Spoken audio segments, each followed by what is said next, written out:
Boa noite, turminha do Direito do Trabalho. Prazer estar com vocês, muito embora de maneira virtual, tá? Então,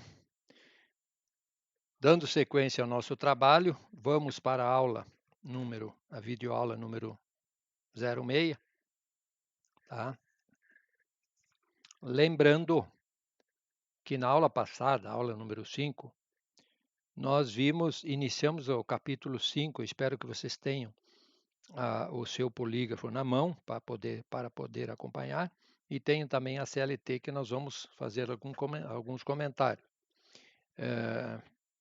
Dito isto, eu retomo a aula passada, no capítulo 5, onde nós vimos a importância do item previsto no artigo 448 da CLT, que trata da sucessão de empresas. Resumindo o que eu falei na aula passada, aonde a empresa vai, o empregado a acompanha, com todos os seus deveres e principalmente os seus direitos. Tá? Onde a empresa vai, o empregado vai atrás. Certo? Então, se mudou na razão social, mudou o CNPJ, mudou o diretor, entrou um sócio, saiu um outro sócio, quer dizer, o empregado não tem nada a ver. Ele está ali para prestar o seu serviço e obviamente, usufruir dos seus direitos. Tá? Dando continuidade, nós temos aí no capítulo 5 o item 1.2, que trata da solidariedade do grupo ou consórcio. O que significa isso? Quando nós temos um grupo de empresas, um consórcio de empresas, tá? Em havendo uma dívida trabalhista por uma das empresas, o empregado tem o direito de, eventualmente se sentindo injustiçado por um direito que ele não recebeu, ele tem o direito de fazer a cobrança da empresa para a qual ele prestou o trabalho ou, eventualmente, para qualquer empresa do grupo, porque o grupo econômico, tá? As empresas pertencentes a um grupo econômico têm N vantagens, N coisas boas, porém tem um senão, tá? Um empregado lá deu um problema com a empresa A, ele pode reclamar contra a empresa B, contra a empresa C ou assim por diante. Se um empregado trabalhou nas Casas Bahia, lá em Salvador, ele foi demitido, veio embora para Passo Fundo, tá? Mora aqui. Se ele tiver um direito que ele acha que tem e vai ganhar, ele não precisa se deslocar até Salvador para reclamar lá na loja que ele trabalhou em Salvador.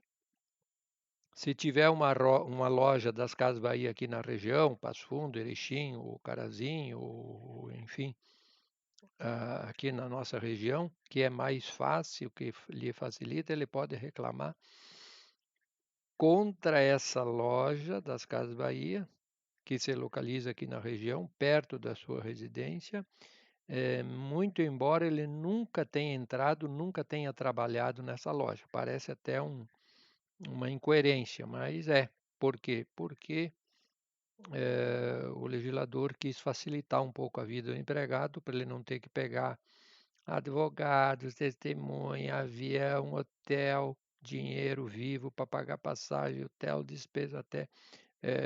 Vai dar um custo muito alto, um custo certo que tem que ser antecipado, para tentar ganhar uma coisa que não é certa, que vai demorar um tempão.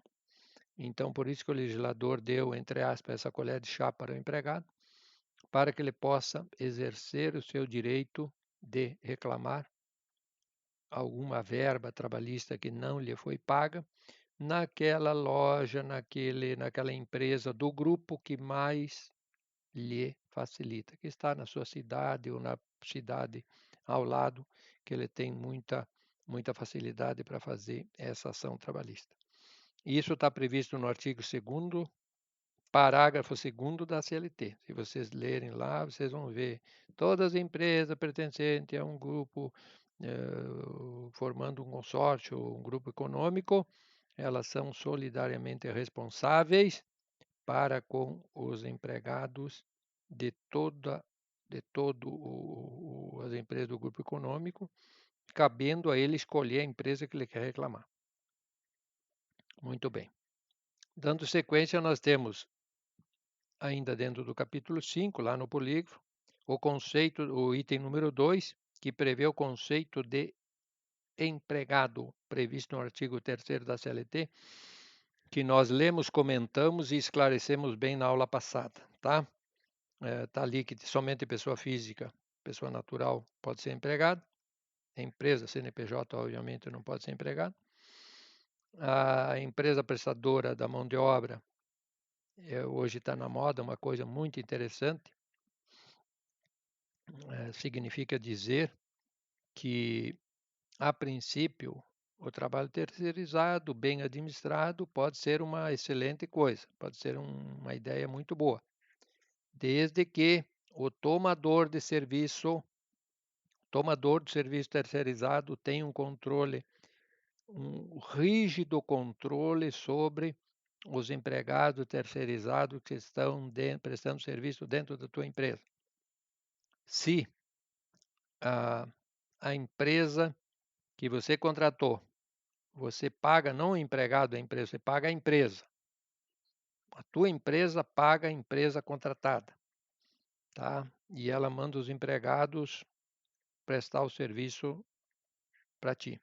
Se você é um banco, o banco adora pegar serviço terceirizado de portaria, vigilância, limpeza, o lanchinho, o cafezinho, transporte de valores. Banco terceiriza tudo para empresas especializadas naquele setor.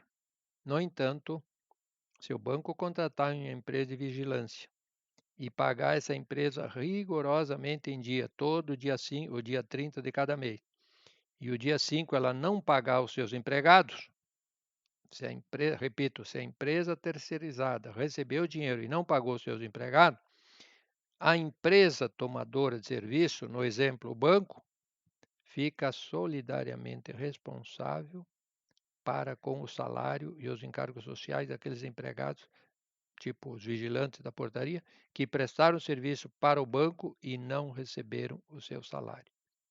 É óbvio que o banco depois tem ação regressiva contra essa empresa prestadora de mão de obra.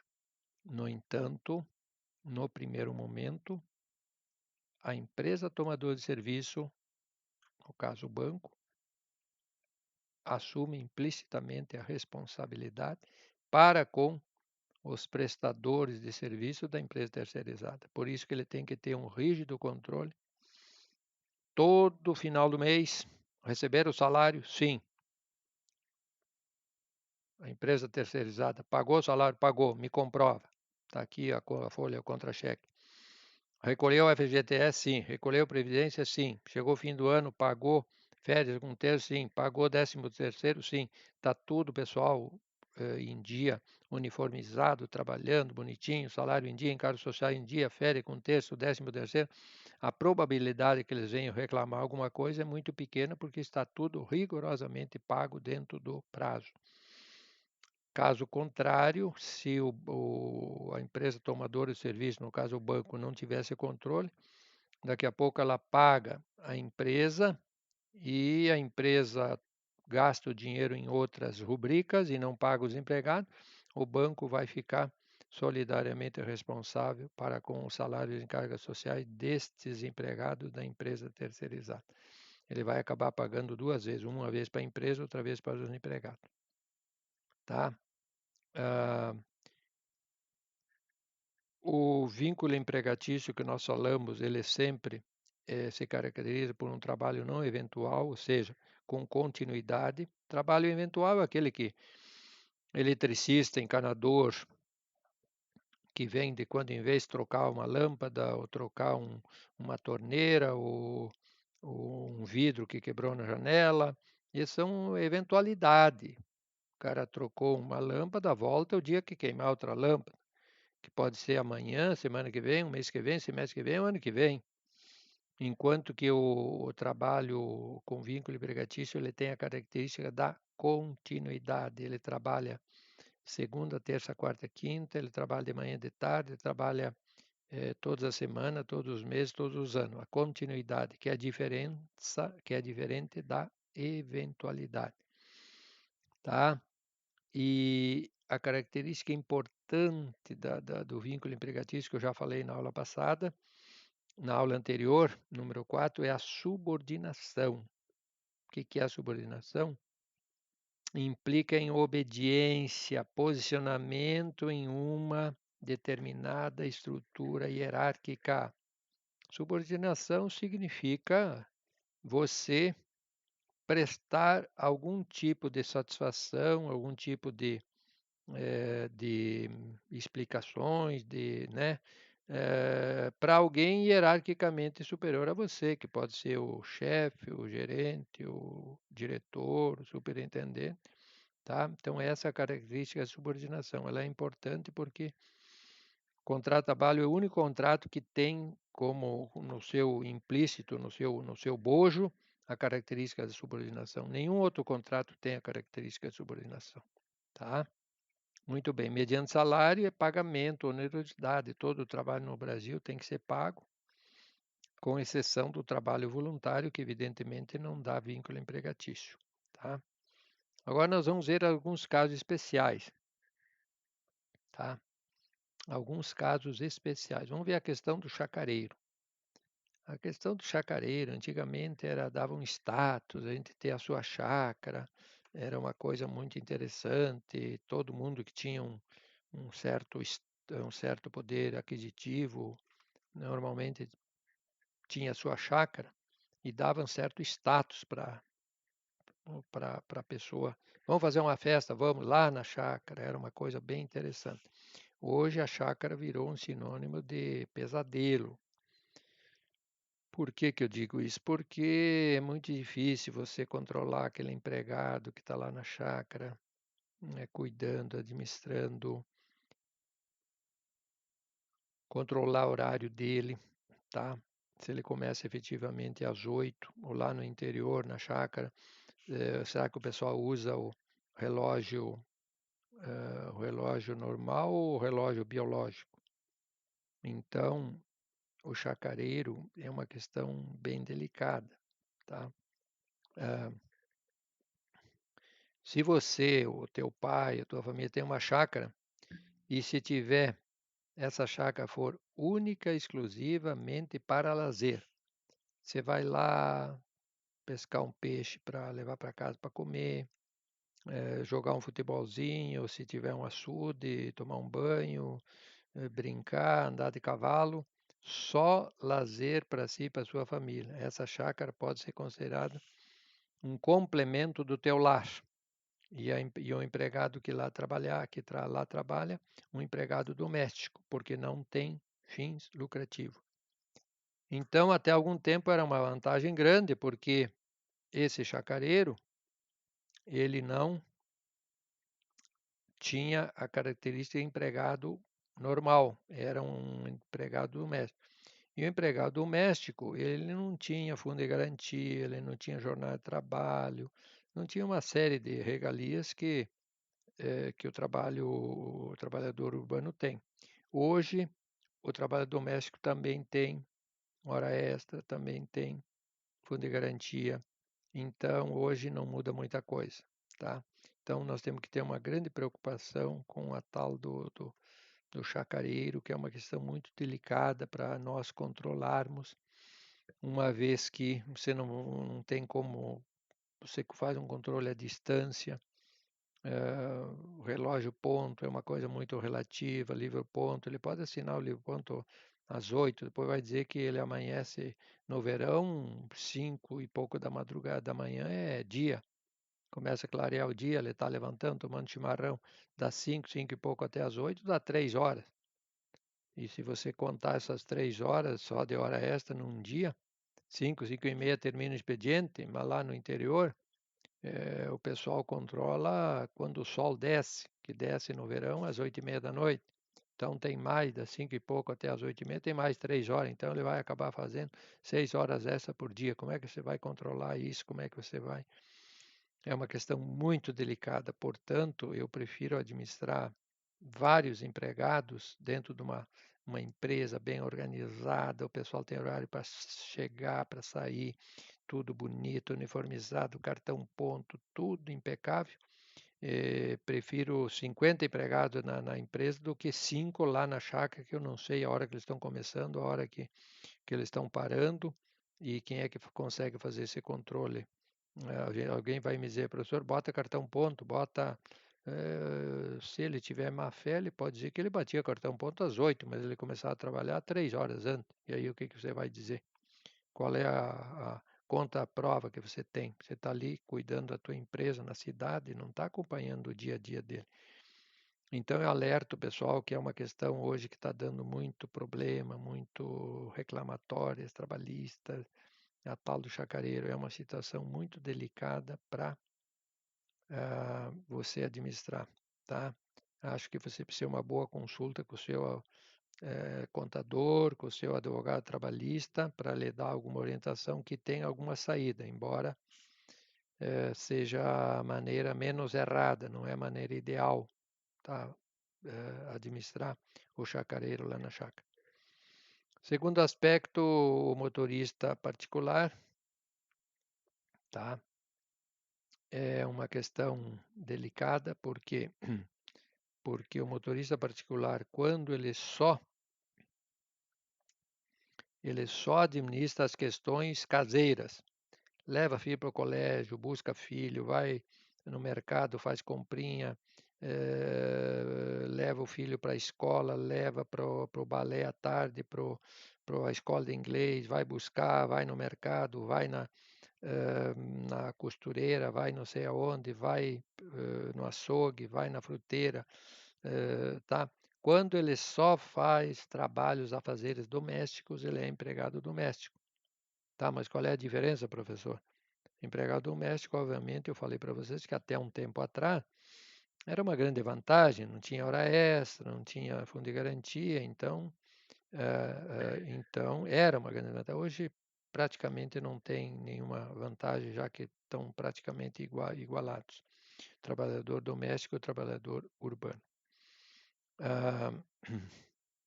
É importante falar também que o motorista, pode ser que ele seja motorista lá do diretor da empresa, do executivo, do advogado, do médico, do empresário, que me leva lá para Expo direto para mim vender uma máquina de 1.200.000, para mim vender um apartamento para ganhar dinheiro.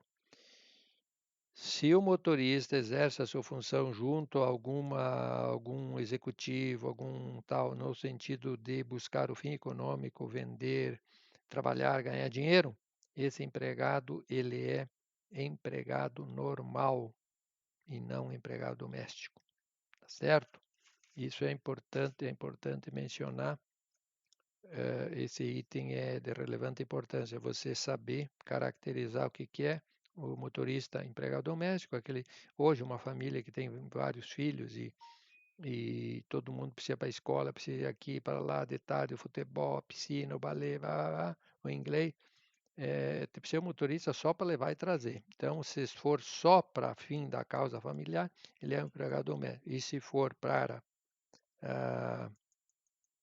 o executivo, sair, vender, lucrar, ganhar dinheiro, fim econômico, daí ele é motorista normal, empregado normal.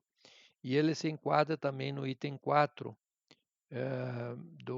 da CLT, onde diz, considera-se como de serviço, tá?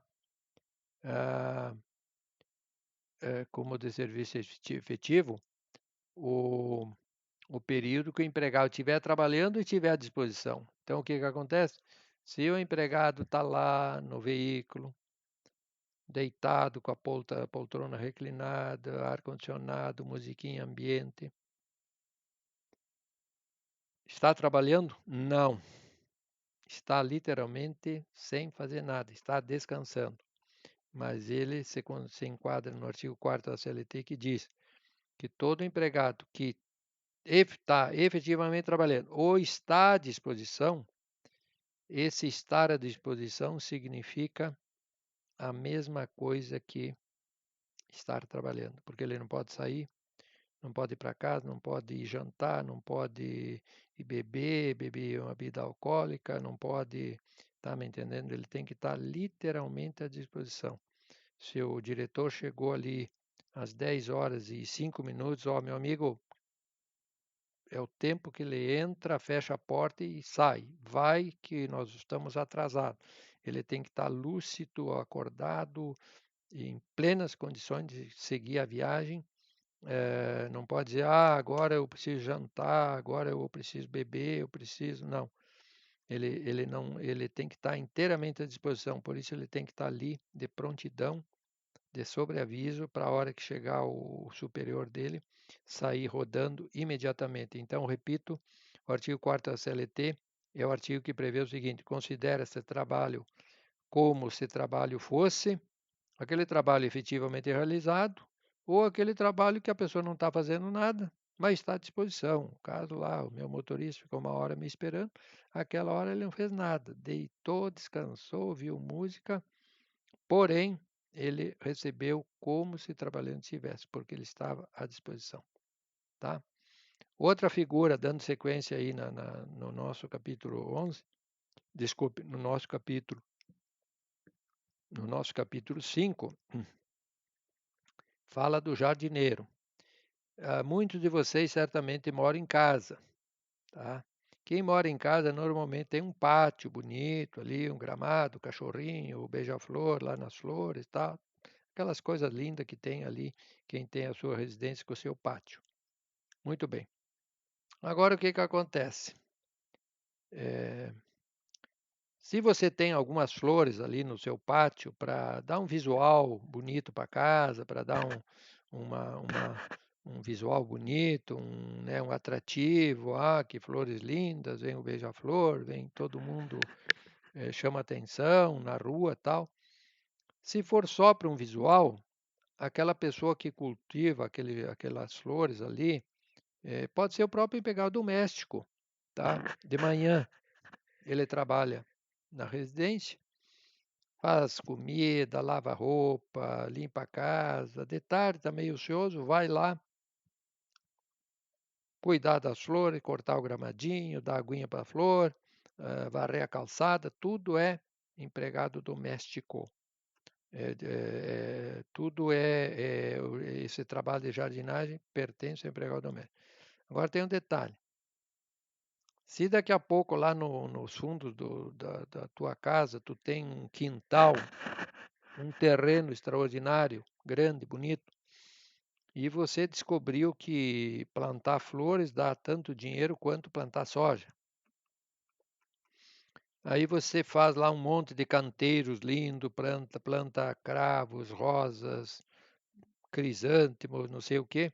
E esse empregado doméstico que de manhã trabalha na tua casa, de tarde ele vai lá plantar flores, fazer canteiro, levar terra, cultivar, administrar, molhar, dar aguinha para a flor, para as flores, fazendo aquele cuidado maravilhoso. No momento e você faz um convênio com a floricultura da tua cidade, em fim de semana você está vendendo flores para as festas, eventos, casamento, aniversário, etc. E ganhando um bom dinheiro que paga todo o teu empregado e ainda sobra um valor considerável. O que que você deu para aquele jardim que tinha na frente da casa, que era só para dar um visual para a casa? Você deu agora uma conotação econômica, um fim econômico, um fim lucrativo. Logo, no momento que você implementou essa nova criatividade, esse novo empreendedorismo, plantar flor no quintal da casa para ganhar dinheiro, esse empregado deixou de ser empregado doméstico e passa a ser empregado normal, porque a atividade que ele está exercendo tem conotação econômica, fim econômica, ganhar dinheiro, produzir, produzir, ganhar dinheiro.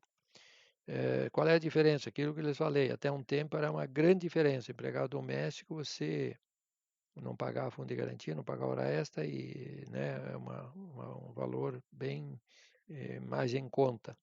E hoje praticamente não tem muita diferença, mas só para saber quando é que ele vai ser doméstico, quando é que ele vai ser empregado normal. Se você dá conotação econômica, ele vai ser empregado normal. Caso contrário, se é só para um visual na casa, é empregado doméstico. Depois nós temos a letra D, que é empreiteiro, subempreiteiro e dono da obra. É um aspecto muito importante esse item para nós,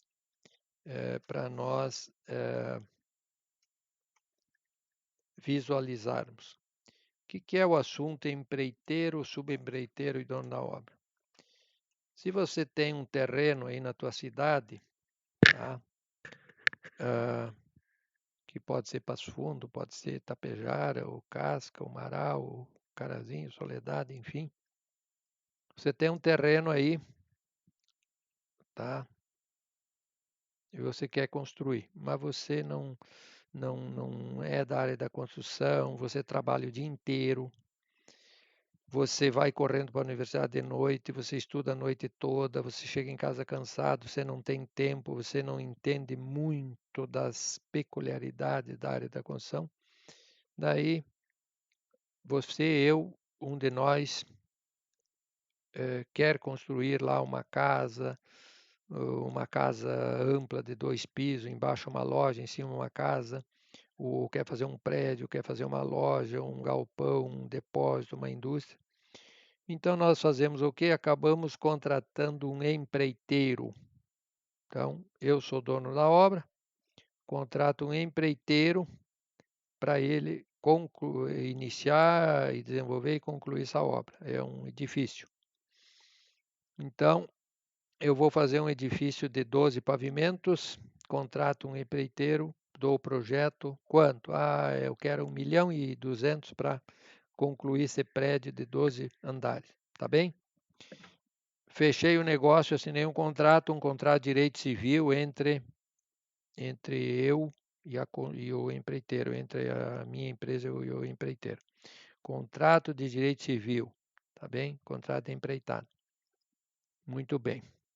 O empreiteiro, ele vai fazer o grosso dessa obra, que são as fundações, as vigas, os pilares, a alvenaria, reboco, o telhado, essas coisas mais brutas. Depois ele vai precisar de N empresas pequenas, inúmeras empresas pequenas especializadas, uma em cada setor. Uma especialista em gesso, outra especialista em azulejo, outra especialista em elétrica, hidráulica, pintura, portas, janelas, etc. Tá? Muito bem. Quem vai pagar esses subempreiteiros? O empreiteiro. Então, eu faço um contrato global, um contrato mãe, um contrato guarda-chuva com o empreiteiro, e ele vai me fazer esse prédio por 1.200.000 durante um ano, 12 meses, eu vou pagar 100 mil reais por mês para ele me dar o prédio pronto. Tá bem? Ele tem a liberdade de contratar quantas mini empresas, pequenas, normalmente são pequenas empresas especializadas em determinado setor, ele tem o direito de contratar quantas empresas ele quiser para dar os acabamentos e concluir o prédio que ele tem um compromisso contratado comigo. Tá? Então, nós temos lá a figura do subempreiteiro, que vai ter N empregados, empregados seus, dele, subempreiteiro. O empreiteiro, por sua vez, tem os seus empregados, tá? Os empregados do empreiteiro é vínculo empregatício normal pela CLT. Os empregados do subempreiteiro é vínculo empregatício normal pela CLT. Só tem um detalhe. Se o empreiteiro não pagar os seus empregados, esse empregado pode reclamar contra o dono da obra.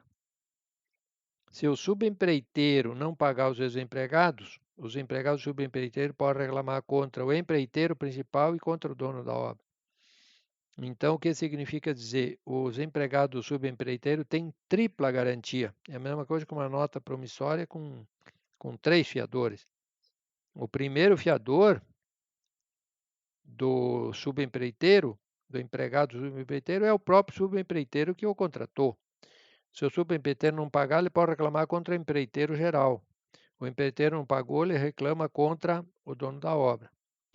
Em outras palavras, eu, dono da obra, que quis me livrar de um compromisso pesado, bota, capacete, né? O que acontece? O dono da obra fica solidariamente responsável para com todos os empregados do empreiteiro e mais, todos os empregados também do subempreiteiro, tá?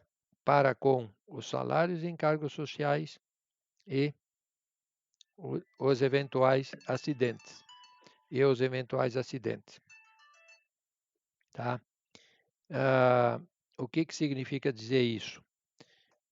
Eu vou pagar o empreiteiro e preciso fazer um rígido controle sobre os, todos os subempreiteiros que o empreiteiro contratou, porque eu vou pagar o empreiteiro e o empreiteiro vai ter que pagar todos os subempreiteiros. Eu vou pagar R$ 100.000 para o empreiteiro. O empreiteiro vai ter que pegar esses R$ 100.000, pagar os empregados dele e pagar os subempreiteiros que ele contratou para que estes paguem também os seus empregados, tá? Senão vai formar uma cadeia. Eu não pago o empreiteiro e o empreiteiro não paga os seus empregados, não paga os subempreiteiros, que por sua vez não pagam os seus empregados, tá? Agora vamos por outro caminho. Eu pago o empreiteiro pega o dinheiro, torra e não paga os seus empregados e o subempreiteiro, que por sua vez também não paga os seus empregados. Eu paguei, porém, fiquei solidariamente responsável com todos os empregados do empreiteiro e do subempreiteiro com relação a salário e encargos sociais, tá? Então, nós temos que ter um cuidado muito especial no contrato da empreitada, porque se eu tenho que pagar o meu empreiteiro, porém ter um estreito controle, um rígido controle, para que eu tenha certeza que este empreiteiro, com os 100.000 que eu paguei, ele pagou 50.000 para os seus empregados, tá? 30.000 para os subempreiteiros, que por sua vez, com esses 30.000, eles ficaram com 10 e pagaram 20 aos seus subempreiteiros, né? 50 mais 30 deu 80 e ainda sobrou 20 de lucro para o empreiteiro. Mas eu tenho que ter essa certeza que a prestação de 100.000 que eu paguei para o empreiteiro, ele pagou todos os seus empregados, todos os subempreiteiros que ele contratou e estes, que pode ser um ou vários, pagaram rigorosamente dia os seus empregados, no caso, o subempreiteiro. Caso contrário, vem o empregado do subempreiteiro reclamar contra o empreiteiro, se ele não pagar, vem contra o dono da obra. E os empregados do empreiteiro, se o empreiteiro não pagou salário, também reclama contra o dono da obra. Resultado: o dono da obra é solidariamente responsável com, primeiro, salário mais encargos sociais. Acidentes de trabalho que porventura ocorrer, que normalmente empreiteiro, subempreiteiro não dá EPI, paga mal, não treina e é uma confusão. É muito sério.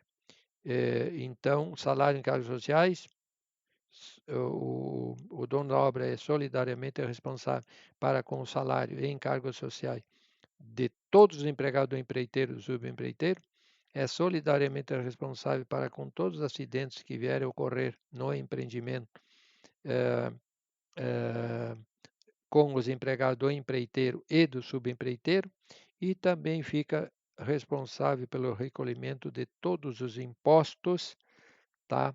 Todos os impostos inerentes ao empreendimento, tá? Que é toda a previdência, tá? Para depois que tiver tudo pago, ele comprovar junto à Receita Federal e ele receber a CND, que é a certidão negativa de débito, tá? Então, o, o dono da obra hoje se vê praticamente impossibilitado de andar contratando empreiteiros, subempreiteiros, que é um risco muito grande, que ele, além de ter um controle muito rígido, na qualidade do trabalho que eles prestam, o EPI, o sistema de uniforme, acompanhamento, desperdício de material, ele tem o risco de pagar o empreiteiro e depois ter que pagar a segunda vez que é os empregados do empreiteiro. Então, hoje está muito difícil você contratar empreiteiro. Eu tenho tido essa experiência e depois de um grande aprendizado ah, eu resolvi contratar toda a mão de obra direta, pagar melhor, dar IPI, uniformizar, controlar e fazer ganhos de produtividade e pagar rigorosamente os salários em cargos sociais, evitar a todo custo os acidentes e recolher todos os impostos, pegar a CND e te livrar de todos os empreiteiros e subempreiteiros, com raríssimas exceções, tá? Que dá uma dinâmica funcional muito boa para a empresa e ela tem ganhos de produtividade e aumenta a qualidade, tá? O artigo 7º, inciso 28 da Constituição Federal, refere com muita ênfase que nós temos que separar um acidente de trabalho. Quando acontece um acidente de trabalho, nós temos que separar se é uma mera fatalidade. O que é uma fatalidade? Fatalidade. É uma fatalidade, é um azarão que você está saindo da empresa, correndo, apressado, não olhou, pisou mal na escada, caiu, quebrou o pé. Isso pode ser na empresa que você trabalha, pode ser na rua que você está andando, pode ser num esporte que você está praticando, pode ser até na universidade. No final da noite, saiu correndo para pegar o ônibus lá, pisou mal, quebrou um pé. Eu te pergunto, qual é a culpa num caso desse que a empresa empregadora tem? Foi um azarão, talvez uma falta de cuidado seu, ou foi uma fatalidade. Na fatalidade, a empresa empregadora não tem culpa, não vai indenizar por nada. Fatalidade acontece no futebol, no esporte, acontece na universidade, acontece na empresa, acontece na rua. Se você está caminhando, distraído, pisou mal, aconteceu um azarão lá e machucou, acidentou, quebrou o pé. Fatalidade, não tem culpabilidade por parte da empresa. Agora, se tem lá um negócio na tua cabeça lá do empregado, que é um negócio que está lá, balança, mas não cai, vai cair, e caiu. Era previsto que ia cair, ia matar, ia ferir, e ninguém fez nada. Cadê o gestor? Tá? O gestor é aquele que vê os problemas e resolve os problemas antecipadamente, não depois que eles aconteceram. Então, o artigo 7º, inciso 28 da Carta Maior desse país, que é a Constituição Federal, diz que toda vez que acontecer um acidente, tá? E que a empresa for considerada com culpa ou com dolo, tá? Ela será responsabilizada, sim, por aquele acidente que aconteceu para com o empregado daquela empresa. Tá? É uma coisa muito interessante porque a empresa tem que prevenir. Tem um fio de escapado aí que o empregado vai botar a mão, vai levar um choque, vai dar uma fatalidade. Tem aquela rampa lisa que vai molhar, a pessoa vai lá, vai quebrar a coluna. Tem aquela escada sem corrimão, tem aquele outro detalhe sem guarda-corpo. Então, o gestor, você, futuro gestor, vai ter que ter essa precaução para com todos os seus empregados no intuito de minimizar a probabilidade de acidente, porque se for comprovado que a empresa empregadora teve culpa ou dolo, culpa é negligência, imperícia, imprudência, e dolo é má fé, é má intenção. Se provar a culpa ou dolo, o que acontece? A empresa será responsabilizada para com o acidente de trabalho que aconteceu com o empregado. E se der morte, você sabe que uma vida não tem preço. No entanto, Os juízes estão designando que uma vida custa de 500 a 800 mil a 1,5 milhão. Repito, vida não tem preço, mas os juízes determinam, condenam a empresa a pagar uma indenização. Que se pega uma empresa pequena ou média que está hoje trabalhando com prejuízo e tal, ela está sujeita a se abrir uma falência por causa de um acidente que eventualmente venha a acontecer. Por isso que você, gestor, tem que abrir a CLT no seu artigo 7º, inciso 28 e ler com todo carinho, escrever um cartaz e colocar lá no mural da entrada da tua empresa, tá? Verifiquem, por exemplo, aquele questionário que eu lhes enviei, com inúmeras questões, uma questão é exatamente essa, tá? Para você conferir e responder a essa questão que está previsto no artigo 7º, inciso 28 da Constituição Federal. Com essa leitura, você responde literalmente aquela pergunta, tá bem? Que está lá no questionário que eu lhes enviei sábado pela manhã. Concluindo aqui o capítulo 5, então nós temos que as características da relação de emprego. Ela é bilateral. Por quê? Porque ela subordina-se à vontade de dois sujeitos, tá? Que é o empregado e o empregador, tá? Porque cria direitos e obrigações para ambas as partes ao mesmo tempo. Tá? O empregado tem que desempenhar o trabalho com qualidade, segundo o que ele foi contratado para desempenhar aquela função. E o empregador lhe pagar o salário religiosamente em dia e tempestivo, ou seja, dentro do prazo, tá? Letra B é uma obrigação sinalagmática. O que é isso? Gera direitos e obrigações recíprocas simultâneas, tá? Onerosa. Deve existir o pagamento por parte do empregador e a prestação do serviço por parte do empregado, envolvendo, portanto, obrigações recíprocas para ambas as partes, tá? Comutativa. O que é a comutativa? É um princípio muito interessante, porque antigamente algumas empresas faziam, quando iam selecionar o empregado, olhavam lá três coisas. Primeiro, quanto o dissídio manda pagar? Manda pagar 1.500, então tem que pagar 1.500. Segunda coisa, quanto a concorrência paga? A concorrência está pagando 1.550. Não, então vou ter que enfrentar a concorrência, vou pagar 1.550. E o mercado, agora tem digamos assim, um excesso de mão de obra disponível, então tenta puxar para baixo. Não, nós vamos pagar, não vamos pagar mais 1.550, vou pagar só 1.500, que é o que o dissídio manda. Então, basicamente, se olhava essas três coisas para contratar uma pessoa, um profissional e estabelecer o seu salário. Cuidava-se do dissídio, para não a empresa não pode pagar o valor menor do dissídio. Cuidava-se a concorrência e o terceiro era uma questão de oferta versus procura. Quanto maior a oferta, tá? Menor a procura, evidentemente, o salário tende a baixar. Se tiver pouca oferta e muita procura de bons profissionais, o salário naturalmente tenta a aumentar. O que você, gestor de capital humano, gestor de empresa, precisa olhar além dessas três variáveis, que é o dissídio, a, a concorrência e a oferta e procura? Você deve cuidar mais de dois aspectos importantíssimos, que são o item 1 e 2 dentro da letra D. Responder essa pergunta: qual o patrimônio intelectual do empregado? Aquele empregado que estudou, fez o primeiro grau, por que não, eventualmente, o segundo grau, bem feito?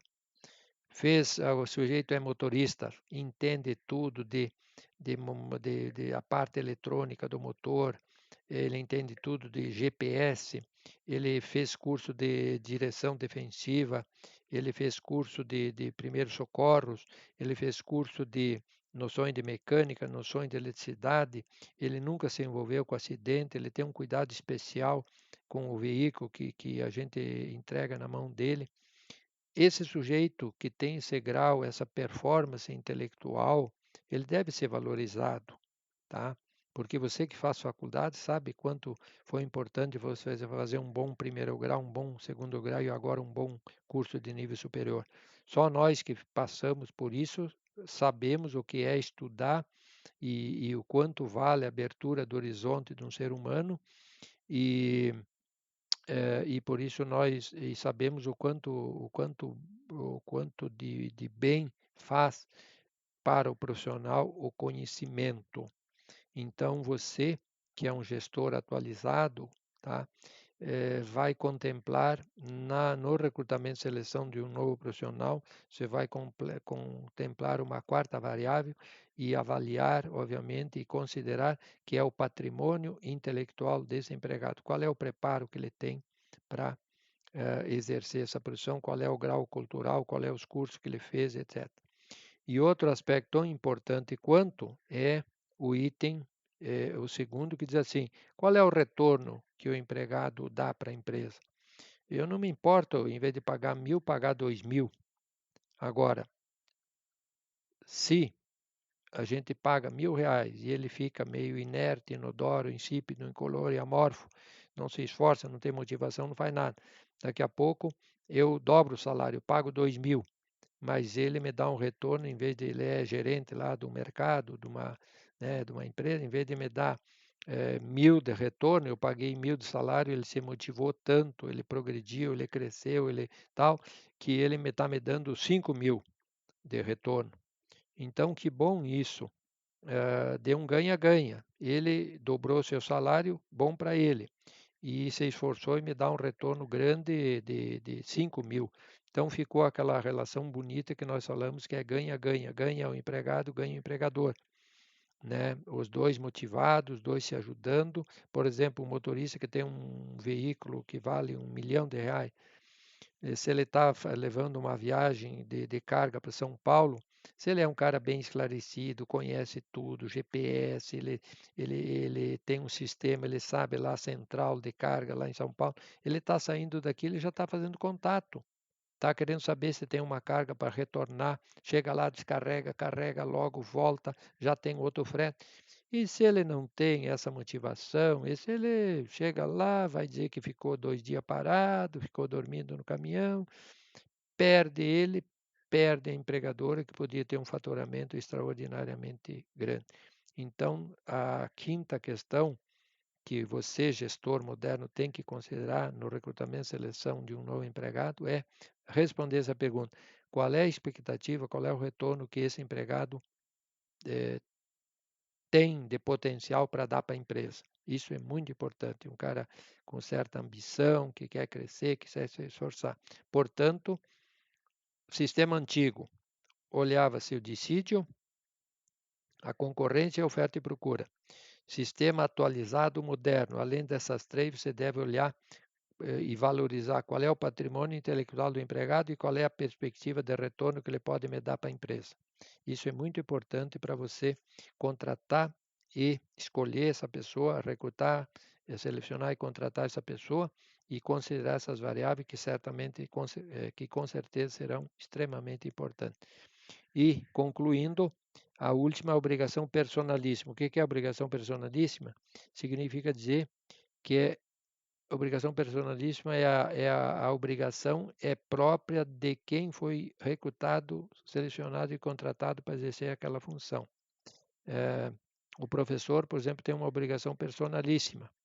Eu nunca mandei um substituto dar aula no meu lugar. Isso há tantos anos de universidade. Por quê? Porque quem foi contratado para ministrar essa cadeira, quem fez graduação, especialização, mestrado, doutorado nessa cadeira fui eu, e em sendo assim, eu fui contratado para ministrar esse trabalho. Logo, a obrigação é personalíssima, tem que ser exercida por aquela pessoa que foi contratada para aquele fim. Um caixa de banco foi recrutado, selecionado, contratado, treinado para ser caixa de banco. Foi para São Paulo, fez um curso especializado em detectar dinheiro falso, em uma série de variáveis sobre moeda, porque ele vai lidar todo dia com dinheiro, ele tem que saber tudo de dinheiro. coisa que nós leigos não sabemos, que a gente pega de quando em vez o dinheiro, o caixa de banco só lida com dinheiro durante toda a jornada de trabalho. Então ele tem que saber tudo, dinheiro falso, detectar com mais facilidade. Ele sabe um cheque, o quanto ele pode pagar acima desse valor, ele tem que pedir licença para o caixa, o chefe do caixa do banco. Enfim, a obrigação personalíssima significa dizer que se o Neymar foi contratado para jogar para o Saint-Germain lá em Paris, é ele que tem que jogar aos domingos, quando tiver jogo durante a semana. Ele não pode fazer 12 contratos com 12 clubes diferentes e ele jogar num clube e mandar 11 substitutos. Aí ele está mandando um substituto. A obrigação deixa de ser personalíssima. Se ele é um craque, ou foi um craque bom, ou é um craque bom, a torcida quer ver aquele craque jogar e não quer ver um estagiário lá, um substituto qualquer que não está na altura da, do, do, da, do, da elegância do futebol que o craque mandei. Então, repito, obrigação personalíssima, é você que foi contratado para aquele fim, você que tem seguro de vida, você que fez o curso, sabe desempenhar aquela função. Você não pode mandar um substituto no teu lugar. Ok, pessoal? Dessa forma, pessoal, sábado pela manhã eu lhe mandei um importante questionário, um exercício, tá? Vocês vão respondendo todo ele até, até as questões inerentes ao capítulo 5. Amanhã eu pretendo dar uma corrida com vocês e passar o capítulo 6 e 7. Tá? Então, essa semana vocês estão tendo a aula número 6 da conclusão do capítulo 5. E amanhã ou quarta-feira vocês terão a aula número 7, inerente ao capítulo 6 e ao capítulo 7.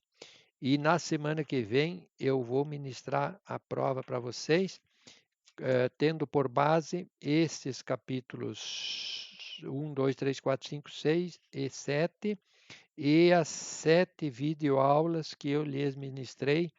Aliás, estou passando a sexta e amanhã vai a 7. Então, com base no polígono de vocês, que vocês estão acompanhando na CLT, tá?